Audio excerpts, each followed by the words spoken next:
Good evening and welcome to the Tempe City Council regular meeting here at the Tempe History Museum, beginning for the new year of January 16th, 2020. For all those who are able, could you please rise for a moment of silence, followed by a Pledge of Allegiance?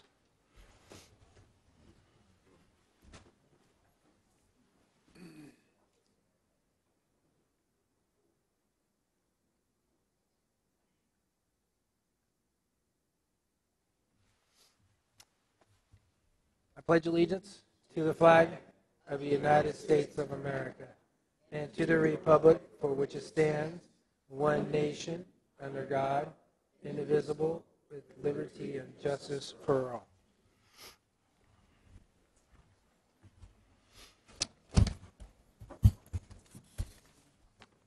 All right. Next item on our agenda is our meeting minutes. Vice Mayor Cubey. Thank you, Mr. Mayor. Move to approve items 3A, 1 through 2, approval of City Council meeting minutes. It's been moved by Councilmember Cubey. Is there a second? Second by Councilmember Arredondo Savage. All those in favor, please say aye. Aye. All those opposed? I do want to make note for the record that Councilmember Arlene Chin is unavailable to be here this evening, and Councilmember Keating is sick at home, and we wish him a speedy recovery. With that, Councilmember or Vice Mayor Cubey. Move to approve items B1 through 10, acceptance of board, commission, and committee meeting minutes.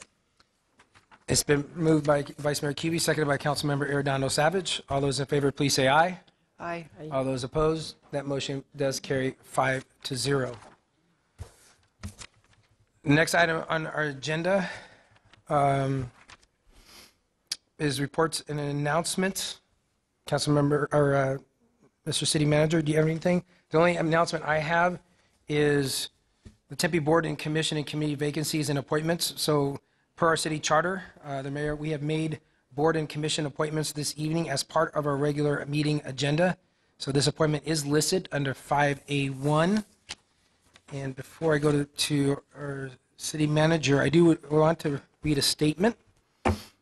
So before we get into the council meeting tonight, I'd like to start the meeting with a brief update on the criminal administrative investigations into the death of Antonio Arce, which occurred 1 year ago yesterday. I know that there are individuals here tonight who had the opportunity to speak, and I think it's helpful to start with some facts about what the city has done and what the city can do.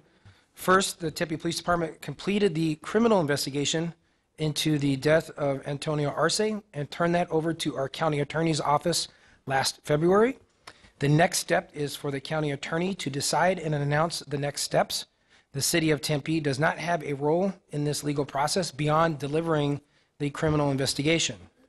Second, once the decision from the county attorney's office has been reached, the Tempe Police Department will be able to complete the administrative investigation.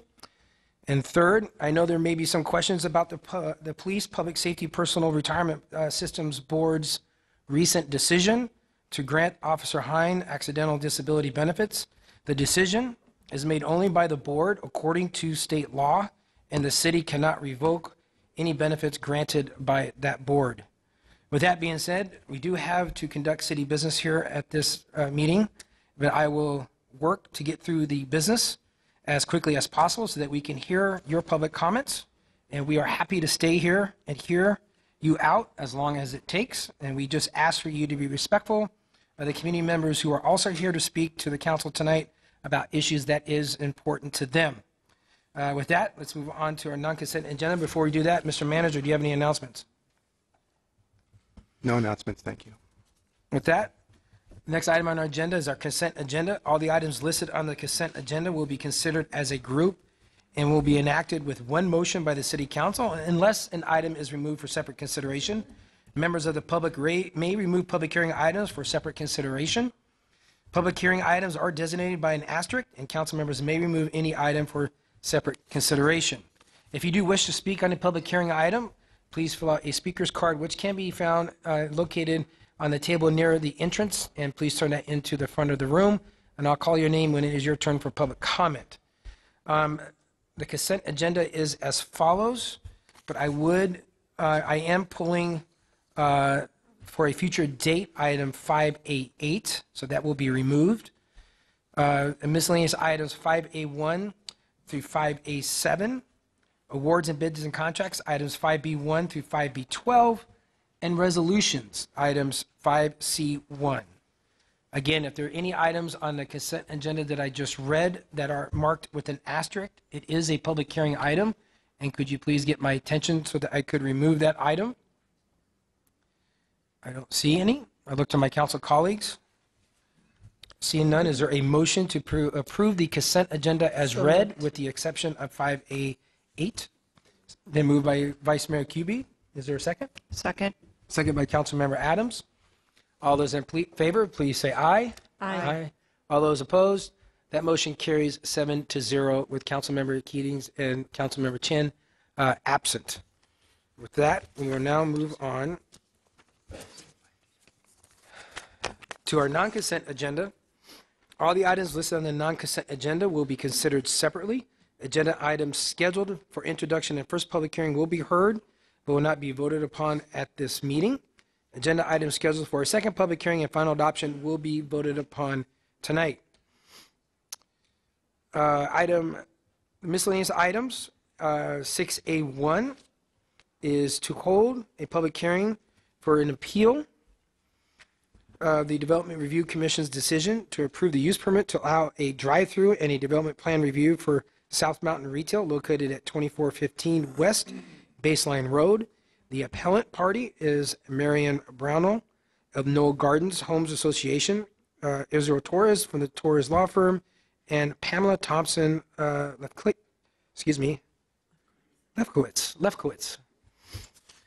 With that, per the zoning code, an appeal shall be limited to the issues raised in the petition of the Zoning and Development Code, Section 6-803.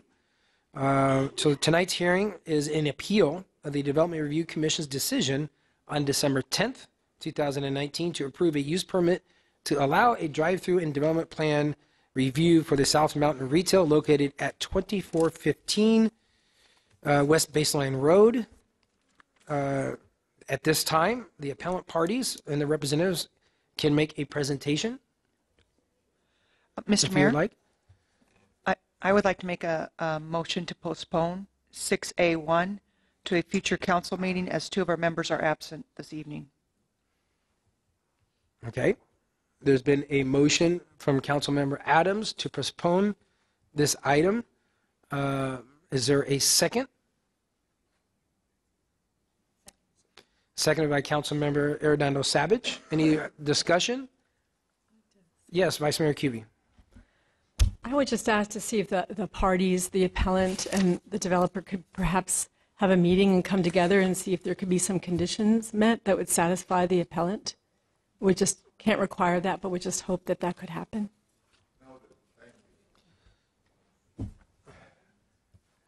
I have a question for our attorney. Because the appellant is making the appeal, are they able to make a presentation?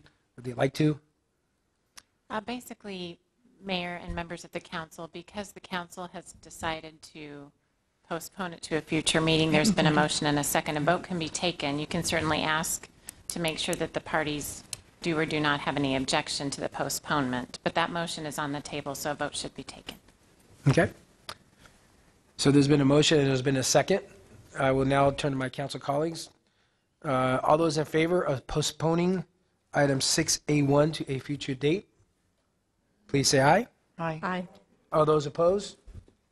That motion passes unanimous, or 5-0 with Councilmember Chin and Adams absent.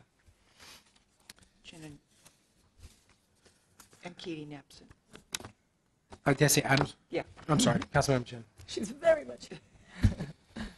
All right, the next item. We're going to ask if they want to speak. For what? Next item is 6A2, to hold a public hearing to appeal the Development Review Commission's decision to approve a use permit to allow a drive-through for the development plan review for In-N-Out Burger located at 2401 West Baseline Road. The appellate party is Marion Brownwell of Knoll Gardens Homes Association, Israel Torres, Torres Law Firm, and Pamela Thompson Lefkowitz. Pardon me, Mayor. Paul Gilbert, 701 North 44th Street. I had just raised a gentle point of order. When you continue, do you not have to continue it to a specific date? I believe we do. our city, Thank you, Mayor, members of council. That would be our recommendation. We have a council meeting scheduled for February 13th and a regular council meeting scheduled for February 27th. The 27th might afford additional time. would the 27th be okay with the appellant as well as the applicant? The applicant would prefer the 13th. Okay. The 13th, for the record, item 6A1, the postponement of that meeting will be for February 13th. Councilman Navarro. Mayor, with that being said, on the reading you just currently read, 6A2, Correct. that we go down the same vein. Correct. We're going to go ahead and postpone it, and I'll make a motion for that. I'll second. It's been moved by Councilmember Arredondo Savage, or Councilmember Navarro, seconded by Councilmember Adams, and we will be postponing this meeting to February 13th as well, the next council meeting. Is there any comments or discussion from the council? All those in favor, please say aye. Aye. All those opposed? That motion does pass 5-0. With that, we now move on.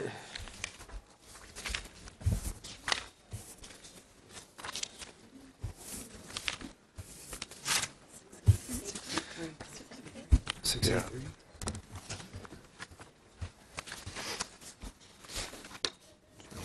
Move on to item 6A3, is to hold a public hearing for an appeal of the Development Review Commission's decision to approve a use permit to allow a fuel center and development plan review for Circle K located at 1900 West Scottsdale Road.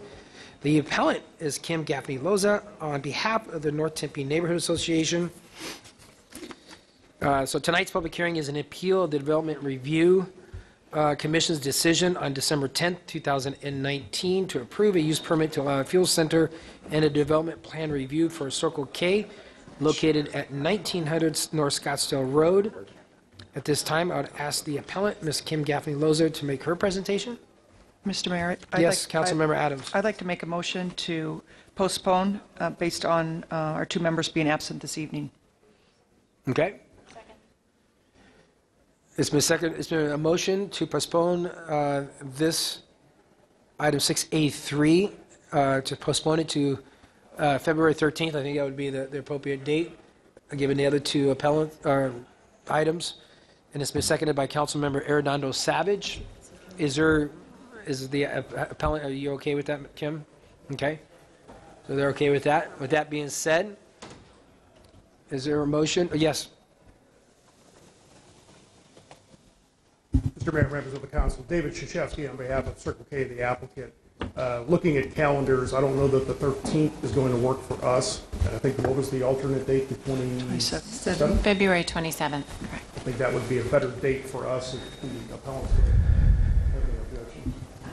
I'm not sure. Maybe working.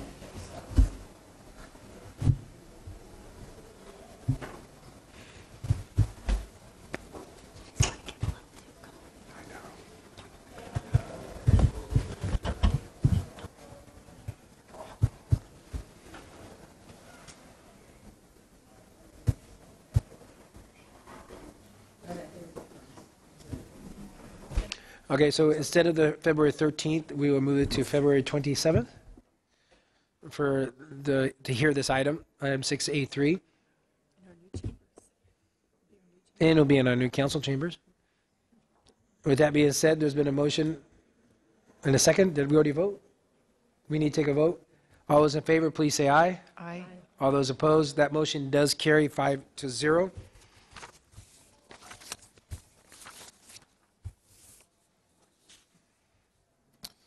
Next item is item 6A vote is to hold a public hearing of a proposed development of impact fees for water facilities in wastewater facilities and street facilities. This is a public hearing item. Is there anyone in the audience wishing to address this under item 6A4? Could you please get my attention?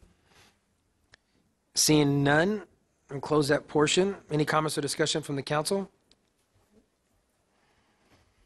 Seeing none. Next item is item 6A5 is to adopt a notice of intent to enter a retail development tax incentive agreement with Norton LifeLock, formerly known as Semantic, for the Financing Operations Center at Hayden Ferry Lakeside, located at 60 East Rio Salado Parkway.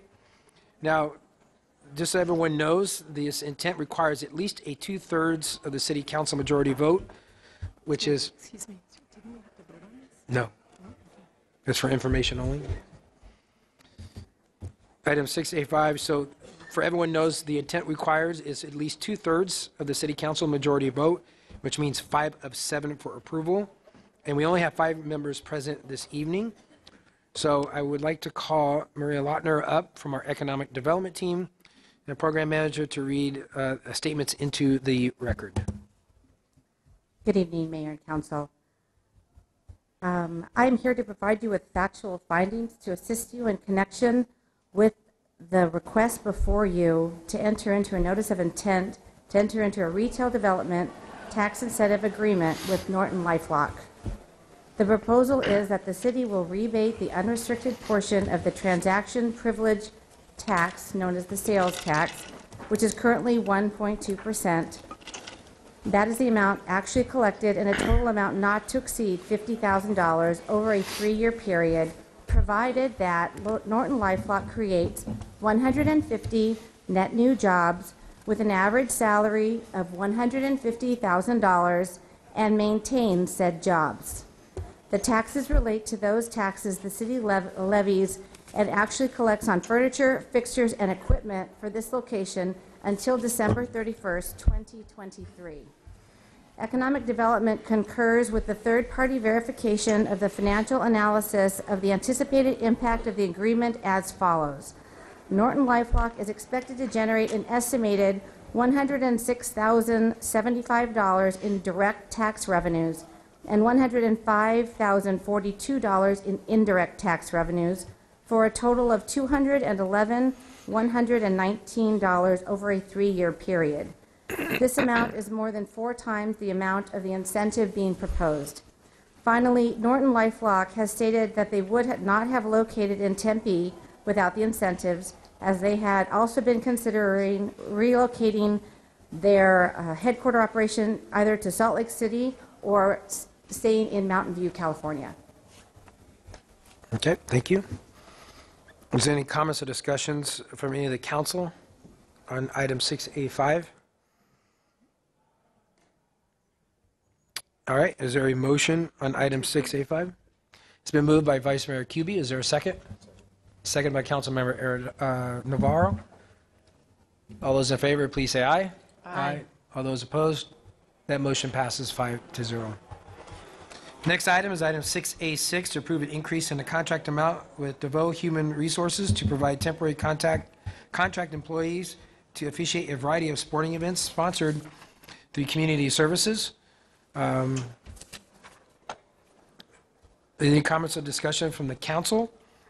If not, is there a motion on item 6A6? I'll make a motion to approve. Been moved by Councilmember Adams. Is there a second? Second. Second by Vice Mayor Kuby. All those in favor, please say aye. Aye. All those opposed? That motion does carry 5-0. Next item, item 6A7, is approve an increase in the contract amount with Chemtrade Chemicals US LLC for the purchase of lime blended alkali. Is there any comments or discussion from the council or a motion on item 6A7? It's moved by Councilmember Arredondo Savage. Is there seconded by Vice Mayor Kuby? All those in favor, please say aye. Aye. All those opposed? That motion does pass 5-0. Next item, item 6A8, is to award a construction manager at risk construction contract to PCL Construction Incorporated for the Reservoir 2 improvements in the Johnny G. Martinez Water Treatment Plant, guaranteed maximum price of 5 project located at 255 East Marigold Lane. Any comments or discussion from the council or a motion on item 6A8? Moved by Vice Mayor Kuby. Is there a second? I'll second. Seconded by Councilmember Adams. All those in favor, please say aye. Aye. All those opposed, same sign. That motion does pass 5-0. The next section on the non-consent ordinance is items for introduction and first hearing. These items will be read and introduced tonight, but no vote will be taken. The second hearing and vote of these items will be scheduled for February 13th, 2020. Ordinance and items for introduction and first hearing. The first item in this section is 6B1. is to introduce an amendment to the public hearing to adopt an ordinance for medical marijuana amendment consisting of changes with the code that regulates the medical marijuana dispensary hours of operation in Tempe. The applicant is Harvest in Tempe. The second and final public hearing is scheduled for February 13th. Would the applicant like to make a statement? Please come forward.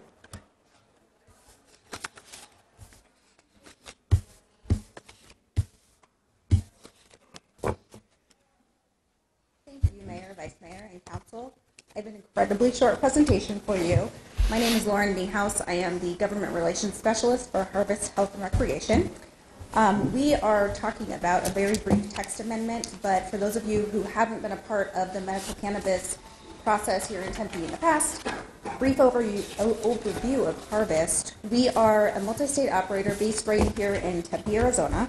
Including our Tempe location, we have 10 dispensaries throughout the state.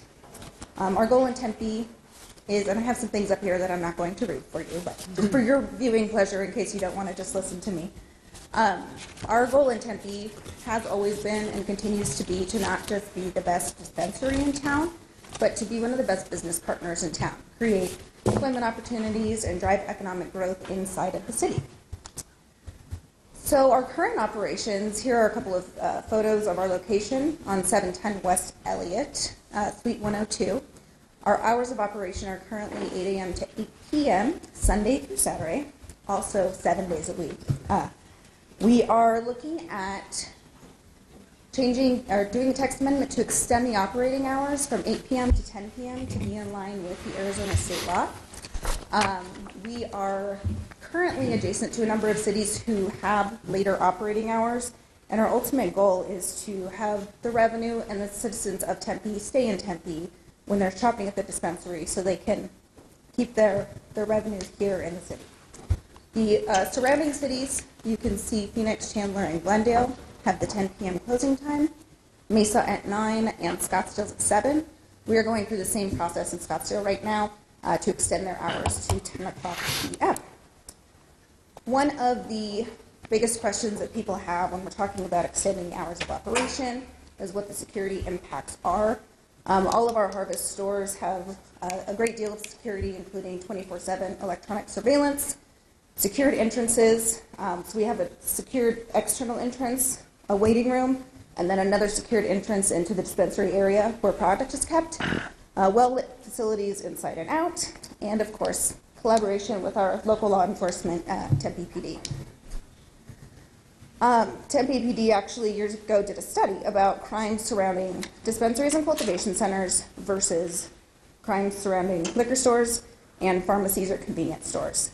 So during the study period, they found that for the 60 crimes surrounding dispensaries, there were 827 for around liquor stores and 990 around pharmacies. Just to give you a picture of what crime looks like, Tempe PD has come and said that really having these extended hours does not correlate with increased crime. And a part of that is because of the regulations that surround cannabis, having well-lit entrances, multiple secured entrances, etc. And finally, the city of Phoenix in 2018 did an amendment to change their operating hours to 10 o'clock p.m. City staff similarly found there that there was no significant public safety issues or detrimental effects to these establishments, being dispensaries, and they went ahead and went forward with increasing their operating hours until 10 p.m. to keep their revenue in their city. So thank you guys. I asked you for your consideration. I know this is just our first informational hearing.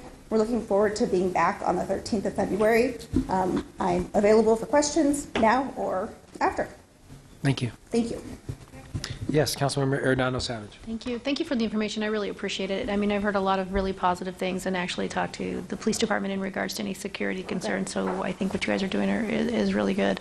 And maybe this is just more curiosity for myself. Are you working with the town of Guadalupe? Because I believe that their dispensary closes at 6. They are. Fairly early? Just checked. They are 9 o'clock. Oh, they are. So they we change. are, yep, we're looking at each of our dispensaries and trying to make them all in line with state operating hours. Okay, so then my other question would be, do you guys also do delivery? Do you use a delivery service? In Phoenix, we do not. In the Tempe area, we do not. Right. So is it a choice? Is it a choice of the dispensary to utilize delivery? I believe, if I'm correct, How does that work? depends on each city. Glendale, for example, did recently approve a delivery service, so that is a possibility there. I can get you more information on that, though. Yeah, I'm just pretty curious, because I know we've had this conversation before, and I do believe, I thought that delivery is an option in the city of Tempe. Okay. So that was just curious. And then, I don't know, do you guys have statistics in regards to how many medical marijuana card holders there are in the city of Tempe? I can find out for you. That'd be great. I do not have that number off the top of my head, but I'm happy I don't know to why. find out for you. Okay. It's a good amount. Is that a... Well, yeah, and I guess I would, like I said, just for my own curiosity. Yeah, let me pull that for Tempe and then surrounding cities so you guys can kind of see a comparison Fantastic. of Yeah. what's happening in the city. Fantastic, that'd be great, thank you. You're welcome. Thank you. Thanks, guys. Well, this is a public hearing item. Is there anyone in the audience wishing to address us under item 6B1? Can you please get my attention? Seeing none. Move on to item 6B2. Is to introduce and hold the first public hearing to adopt an ordinance to add a subsection under the Tempe City Code, Section 27-22, sewers and sewage disposal, additional pre-treatment measures relating to granting variances to requirements in Sections 27-22, and formalize best management practice agreements when such a variance or BMP would not result in harm to the wastewater collection system. The second and final public hearing is scheduled for February 13th, 2020. Is there anyone in the audience wishing to address us on this item? It is a public hearing item. Could you please get my attention? Seeing none, close that portion of the public hearing. Any comments or discussion from the council? Moving on, next item on the agenda is scheduled for a second public hearing and final adoption. Those issues will be considered now. These items were read and introduced on December 12th, 2019, and a vote will be taken tonight. So ordinance and items for second hearing and final adoption. 6C1 is to hold a second hearing and final adoption to adopt an ordinance for a zoning map amendment from CSS to TOD and R-4 to MU-4 TOD to amended planned area development overlay to establish development standards for a new 1 to 3-story mixed-use development consisting of 636 dwelling units and commercial use for the East Line Village located at 2025 East Apache Boulevard. The applicant is Gammons and Burnham. This is a public hearing, but we'd like to have a statement first from the applicant. Ms. Vaz. Mr. Mayor, members of the commission, members of the council, sorry. For your record, my name is Manjula Vaz, law firm of Gammons and Burnham. I am here tonight regarding Eastline Village. I made a fairly extensive presentation last week, so I'm happy to answer any questions, or we would certainly ask for your support. We've talked about this a lot. We're very excited to bring this new innovative community to Tempe, and happy to take any questions. All right. Any questions for Ms. Vaz from the council? Yes. But we also have, this is a public hearing, so I'd like to ask members of the public, this is a public hearing item 6C1. Would you make any comments on item 6C1? Could you please get my attention? Close that portion. Yes. You can come up and ask a question and we can direct it. You're going to have to. We can talk afterwards. Okay. I'll make a motion to approve. It's in a motion to approve by Councilmember Adams. Is there a second? Second by Councilmember Navarro. All those in favor, please say aye. Aye. All those opposed, same sign. That motion does pass 5-0 with Councilmembers Keating and Chen absent. Moving on, I'm going to go ahead and skip our current events and council announcements and go right to public appearances. Rather not skip them. You don't want to skip them? Yeah, Okay. there's a lot going on. Councilmember Adams, now we're moving on to item number 7 on our agenda, current events and council announcements. Councilmember Adams. Just a couple of announcements. 6th Street Market is open for business. It's on Sundays, and you can shop, and there's really cool products to buy, so I'd encourage you to go down. It's at 6th Street Park by Tempe City Hall, and that's my only announcement tonight. Vice Mayor Kuby. Thank you, Mr. Mayor. I'd like to begin with my Connecting with QB event, which is an opportunity to have a sit down, no particular topic, whatever is on your mind, please come. It's always the end the last Saturday of the month from 1 to 4 at the library outside of Connections Cafe, and I hope to see you there.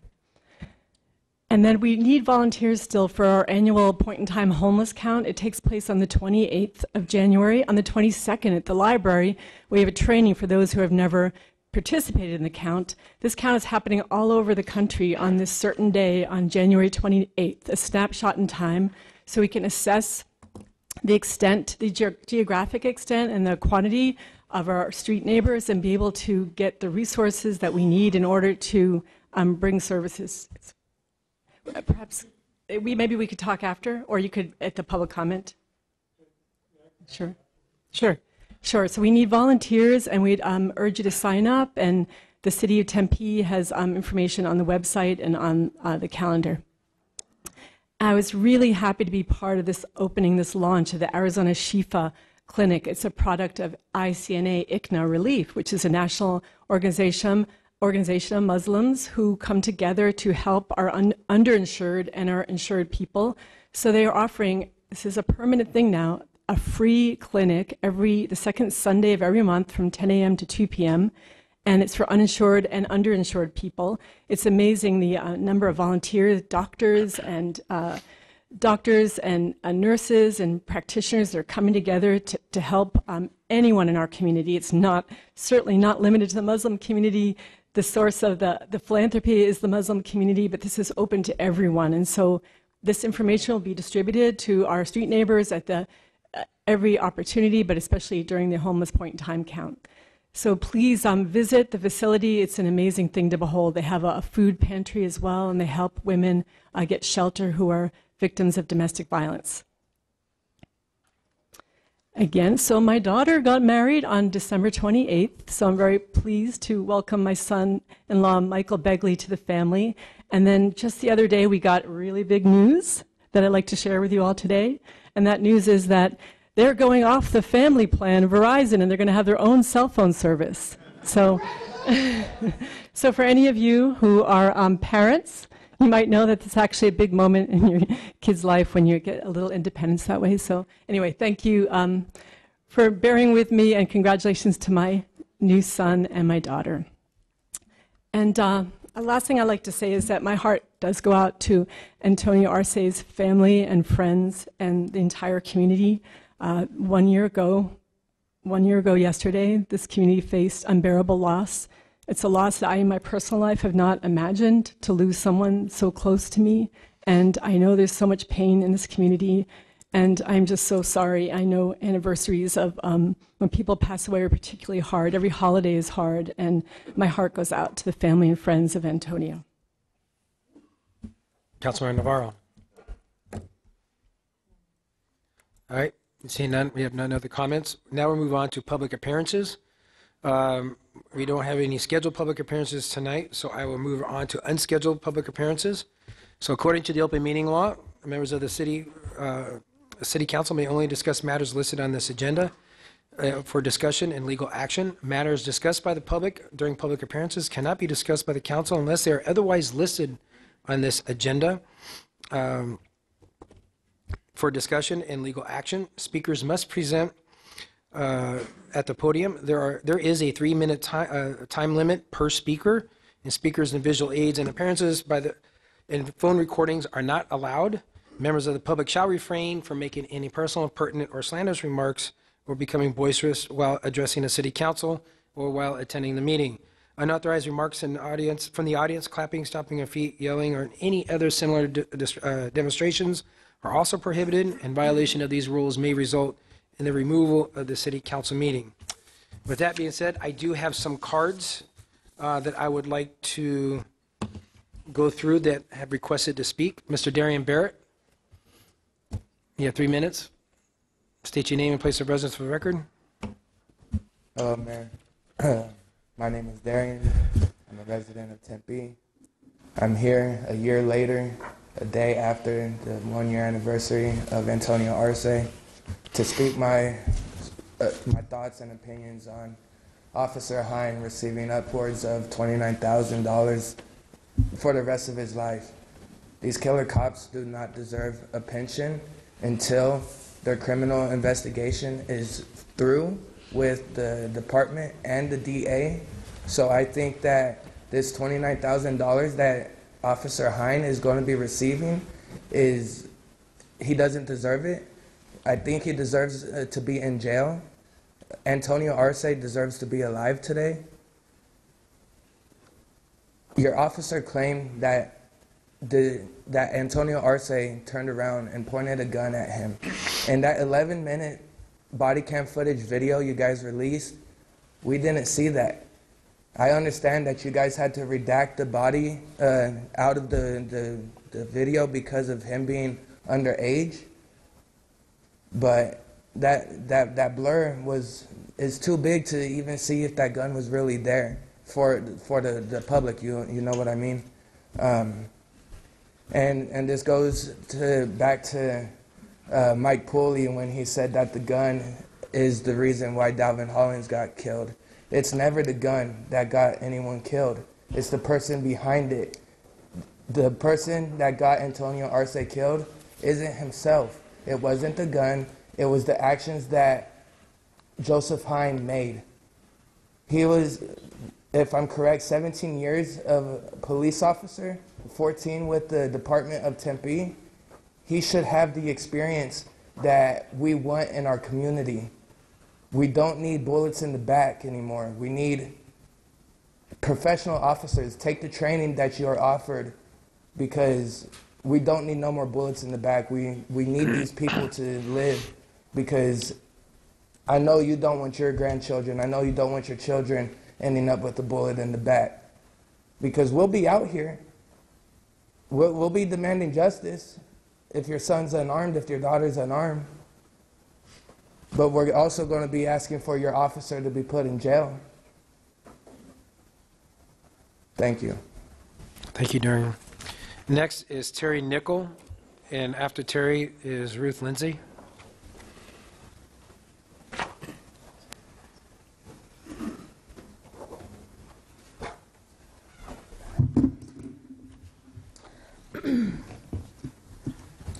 One moment. First of all, I'd like to apologize to the family of Antonio and the family of anyone else fundamentally wronged by the police. Not just the police here. And you know, after the untimely death of Antonio, last year, and a record-breaking year of police-involved shootings in 2018, you know, the demands for police civilian review were arising, right? You know, appeals to local and state government have been met with just constant pushback. And, you know, there was a document published by the Phoenix Law Enforcement Association, the police union of the Phoenix Police. And it was called, The Phoenix Police Department Has Had Civilian Oversight for Many Years. And, you know, it laid out some things. It laid out their position on civilian review, on complete civilian review. The only type of civilian review that they have has a few workers on it, and they're attorneys. So obviously, you know, they have some sort of relationship to the police. The rest are either ex-police or they're people who are involved with the police. And, you know, they bring up a number of legal hurdles that, you know, would prevent effective implementation of police review. You know, what kind of, you know, legal precedents would we have to follow, right? Civilian review boards would be powerless to stop the legal abuses of police power, such as the stop and frisk policy of, you know, Terry versus Ohio, and that was in 1968, or the shooting of unarmed suspects that are attempting to flee police, as determined by Tennessee versus Garner, 1985. And on top of the disastrous ruling of Warren versus the District of Columbia, which set the standard that the police have no specific duty to the individual, but the public at large. So, not only that, but within the police use of deadly force, within their Bill of Rights, I believe, the peace officer is justified in the use of deadly force as means to defend himself or a third person from what the police officer reasonably believes to be the use of imminent use, or the imminent use of deadly force. Antonio was running away. What about that was threatening? And you know, Phoenix PD was promising as early as February to implement de-escalation training, and this was followed in June by the deadly involved or police shooting of Andrich, who essentially thought they had a weapon, but it was literally the handcuffs that they were placed on one hand. And in a New York Times article entitled "How Phoenix Explains a Rise in Police Violence, It's the Civilians' Fault." We need to be educating ourselves individually as the workers, because the state fundamentally, this isn't the police being corrupt, this is the police doing what the police do. Thank you, Ms. Nichols. 1312. Next is Ruth Lindsay, and can I ask the speakers to state your place of residence for the record? And after Ruth, we have John Dupine. My name is Ruth Lindsay. I'm a resident of Tempe. I'm a lifelong resident of Tempe. I went to school here, public school, Tempe District, all the way through ASU, and now I'm raising my daughter here. And, you know, I'm here still for a reason, because it's been for me a great place to live. It was a great place to grow up, and I'm hoping it's still that for my daughter.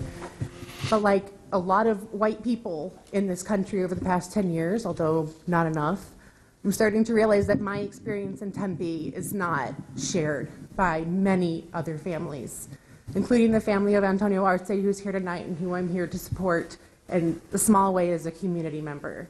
Because if you can't trust that your kid is not going to get killed by police, that's not a good place to live.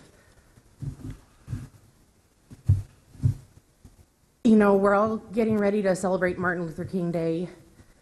And, you know, hopefully, you know, we'll all get some time off with our families and, you know, go home and think about how great it is not to be racist. But I would implore you to take some time to read Dr. King's letter from Birmingham jail and remember that it's not the Klansmen he was worried about. It was the white moderates. So when we're talking about justice for Antonio, this is about Antonio. We're here today for Antonio, but this is about more than Antonio. This is about all the black and brown kids that police have shot all over this country because policing is fundamentally broken. And I know you want votes, and I know you want to put up your signs that say the police endorse us, but you're here to serve us. The police are here to serve us, not shoot us. Don't be a boring, ineffectual white moderate, but stand up for true police reform. Thank you. Thank you. John? Following John is Mickey. Please state your name and place of residence for the record. So I'm John. I reside in Mesa. At the beginning of this meeting, a few comments were made to the effect of the impartiality, I suppose, of the City Council on the issue of Antonio Arce and the police. But I believe that impartiality within politics is a contradiction and an impossibility. All politics necessarily serves the interest of one group or another, of one class or another, and oftentimes these interests are fundamentally incompatible. Every time this council refuses to take a stand on the issue of the killing of a member of its citizenry, for example, it is saying indirectly that it is not impartial, but that it is okay with the murder of its own citizenry when it serves the interests of the corporations and billionaires which the police ultimately serve. Inaction and silence on these issues is essentially legitimizing an entire legal system which allows this kind of thing to happen. Another thing said at the beginning of this meeting was essentially that the people here to speak on the death of Antonio Arce must respect the people who are here to discuss what they find important. I find it very interesting that this city council has agendized discussion on the approval of a drive-through or the hours of medical marijuana dispensaries, but not the murder of its own citizens. When the council says that it is here to discuss the things important to them, I call on the people here to take them at face value and to understand this silence as them saying that they don't care about their lives. If this council claims that it is not able to stem the issue of police brutality, either on the basis of bureaucratic red tape or the independence of the police as an institution, I would actually say that they are, in fact, correct. They are part of an entire government and legal system which upholds the same interests that the police serve, those of private business, of corporations and billionaires. Would like to say, if the police cannot be held accountable to this council, if they cannot be controlled by it, I ask, who are they controlled by? It's obviously not the people. If it was, they would not be killing us in the street. If it was, we would have the ability to decide the policies that they use to hire and fire these people, which we don't. In fact, I would say that the only people that are able to hold the police accountable are the workers and common people themselves, that this council will not do anything to stem the issue of police brutality, and that the only way for that to happen is through mass protest, through strike, through the organization of independent political organizations explicitly by and for the workers, rather than pretending to hide behind a faux impartiality.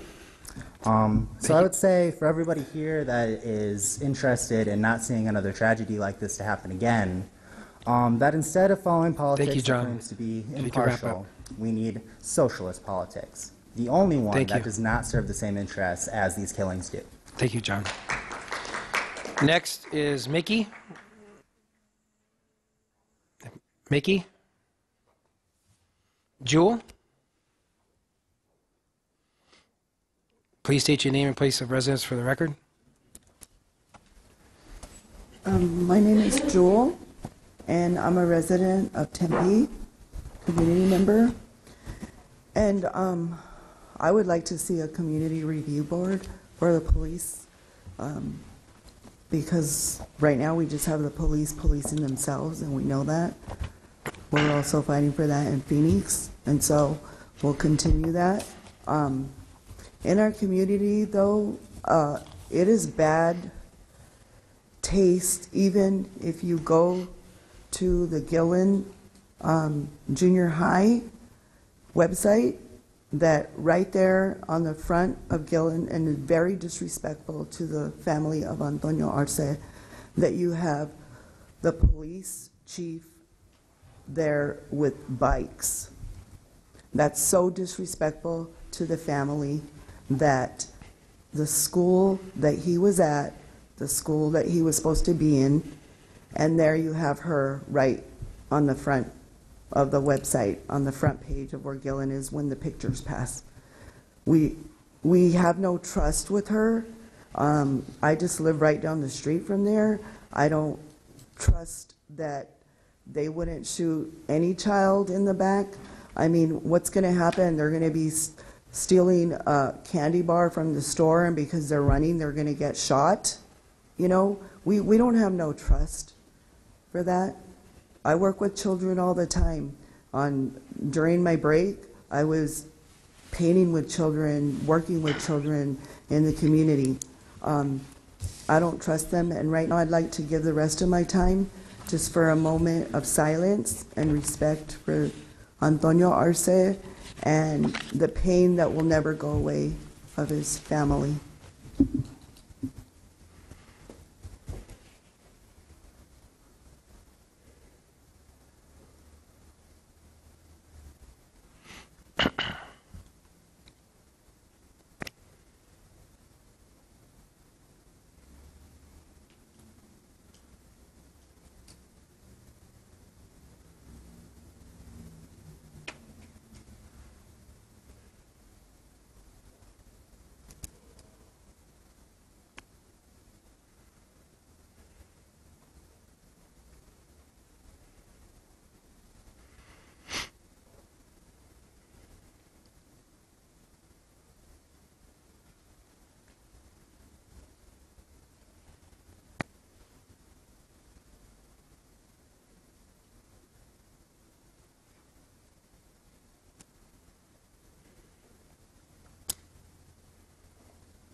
Thank you. The next speaker is Ms. Lori DeLuca. Please state your name and place of residence for the record. Thank you. So, Lori DeLuca, Tempe. The following are just a few excerpts from a book in the Tempe Public Library in the young adult section starting at 12 years old. When I was about 8, 2 staff members went with us. One was Kathy, the recreation person. They were really good to us. No abuse at all. There was sex, what I would call curiosity sex. We were experimenting. Isn't that what a child does at that age? Chapter 1st grade. I was 7 at the time. I was sexually mature. I knew about sex. From 6 up, I used to kiss other guys in the neighborhood, make out with them, and perform oral sex on them. I liked it. I used to love oral and touch their you-know-whats. In addition to this book, I found many others which contain the same exact material. I addressed this at the library board meeting and was thanked for my time. When I asked what the process was for addressing this issue, they told me to fill out a book reconsideration form. I attached 2 pages of excerpts. I received a response back from the library director, Kathy Huser, which stated, among other nonsensical excuses, that the book would remain due to the First Amendment. Congratulations to Ms. Huser and the Tempe Public Library Board, as it takes a special kind of stupid to suggest that one cannot make guidelines and to defend books depicting acts of pedophilia using the First Amendment. Several residents showed up at the following board meeting to address their concerns. No proactive action was taken.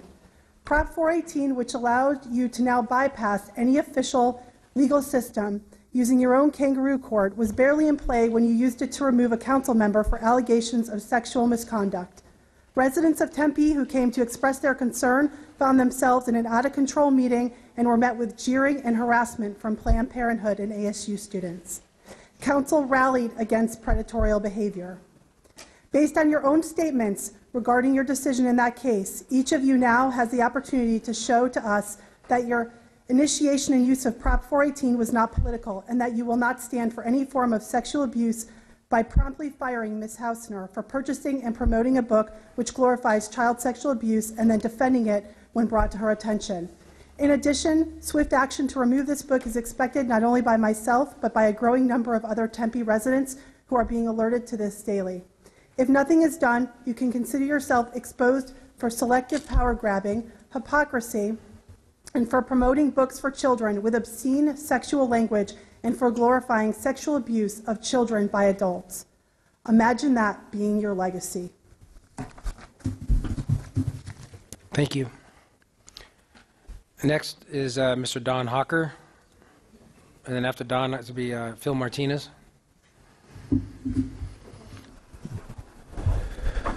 My name is Don Hawker, and I wish to follow up on what Lori just said regarding my own opposition for the sake of my own soul to avoid any taint of passive responsibility as a community member in this heinous agenda of providing these kind of books to children, which I hope that every Tempe parent will also get involved with, and demanding the City Council to do something.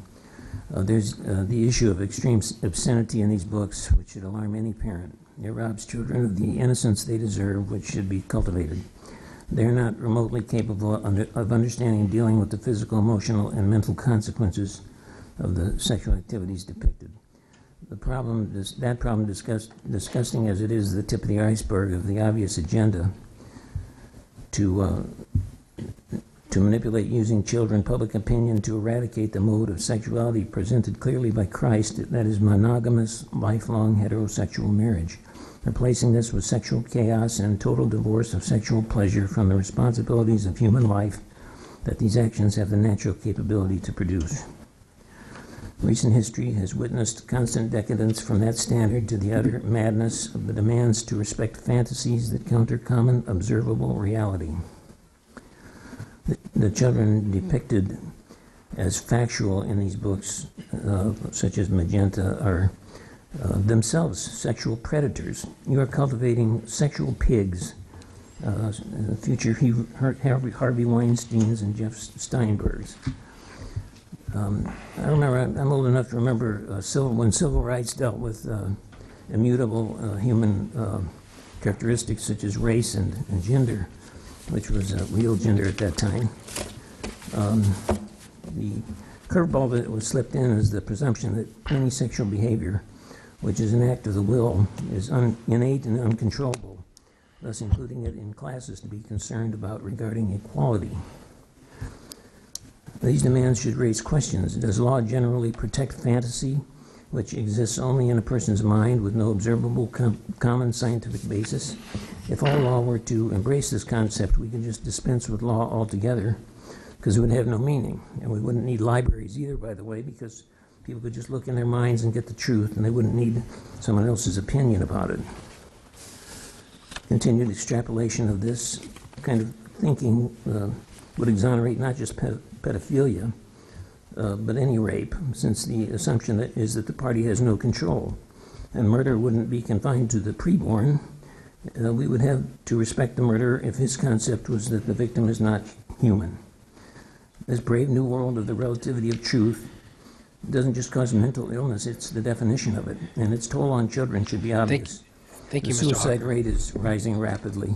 Thank you, Mr. Hawker. Confusion that's engendered in these children.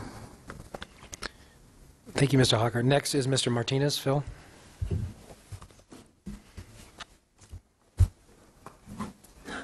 Good evening. My name is Phil Martinez. I reside here in Tempe, Arizona. I would like to take this time real quick before I get started, before I forget, remind everybody to go ahead and donate to Corey Wood's campaign if you do not want to see Mr. Mitchell sitting in that chair here in the next 3 months. I donated $500 today, and I enjoyed every minute of it. But getting started here, getting back to you, Mitchell, I just know that you're not the guy to talk to get stuff done, so what's the point of sitting up here and asking you to do something? You had a whole year to do it. You haven't done nothing. So me and a couple groups here, we're going to start going down to the district attorney's office, and we're going to start protesting down there just in time for your election, you know, just so you can highlight that, how we're getting crazy down there. But we do plan on stepping it up because you're not doing anything. If this was your kid, what would you do? Pretty crappy parent. Would you do the same thing if this was your family? Because it's ours. Your police force has killed our family. I'm asking you a question.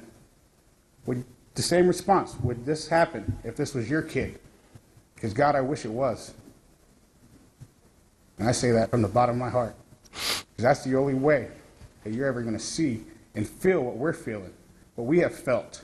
So when it hits your family. So I hope your kid goes to Phoenix or Glendale and hangs out around some other kids who happen to be of color, just happens to be a victim one night of the police. I hope that happens to you after you get voted out. But we do plan on taking this to the district attorney's office because they're the ones who actually need to do something. And no justice, no peace, people, actually needs to mean something. No justice, no peace until there's justice for Antonio. Period. You've had your time. You guys aren't leaders. I see your guys' signs out there. Corey Wood, people. Remember the name. Vote for him if you reside in Tempe. Vote against Mark Mitchell and Navarro. Weak men.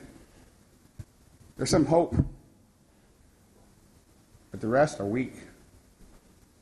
With that, I would like to donate my time, again, to a moment of silence for Antonio. No justice, no peace, though, people. Must mean something these next couple months.